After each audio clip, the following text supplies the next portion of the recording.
I joined in 1996. Being in the service during witnessing the September 11th attack, it was really emotional toll, and to see how the military and the base reacted, and that led, of course, into my service in Iraq.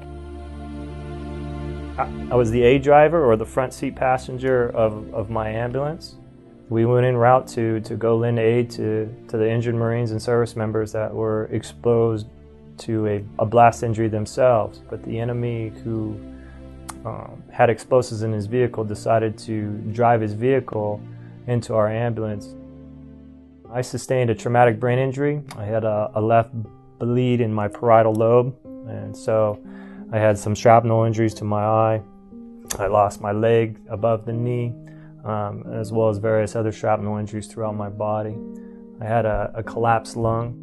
From that point on, I was medevaced out of the location, Iraq to Germany, then medevaced me back to Bethesda Naval Hospital. They found it best to send me to VA Palo Alto, learning how to speak, learning how to eat. I was reinvigorated, or continued to be motivated by the birth of my son and wanting to be a dad for him. So in that journey, it took us to Brooke Army Medical Center in San Antonio, Texas, reflecting on the new me, trying to find out who that was. What is this individual who has these experiences, these injuries, and maybe, if I choose to accept them, these cognitive deficits?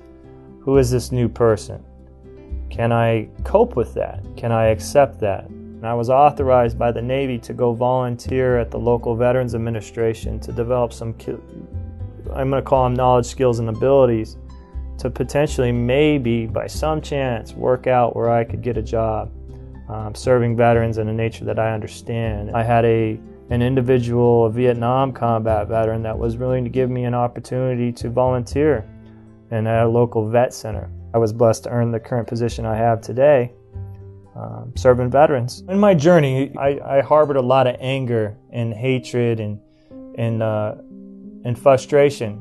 I looked at it at an anger fuel to prove them wrong, to go run in Washington, D.C., to do whatever I had to do. But once all those accomplishments and goals were met, it didn't get rid of the anger. And so for me, what it happened was I started looking at the people that were there tactfully at times I needed them, like the provider that listened to me in San Antonio, Texas, the nurse that saved my life on the Bird, the fellow Vietnam veteran that gave me an opportunity to have a job, the fellow Vietnam veteran in the community that would ride my bike with me in the morning as I was training. So I've chosen to look at things, instead of being angry about them, to be grateful for them, and it's really helped. And it's a concept that I talk about more recently, and I try to explore with some of the veterans I serve, that planting seeds in it, and called post-traumatic growth. If I didn't live, I'd be not here. My son would not have me for a father, and my two other younger boys would not be alive today. And I hope that I may just be a guy who served in the military, was blessed to live through that experience. I might be able to teach my kids something. I hope I do. I hope I teach them resilience. And I hope my experiences will teach them that they can do anything. And I hope I left a legacy.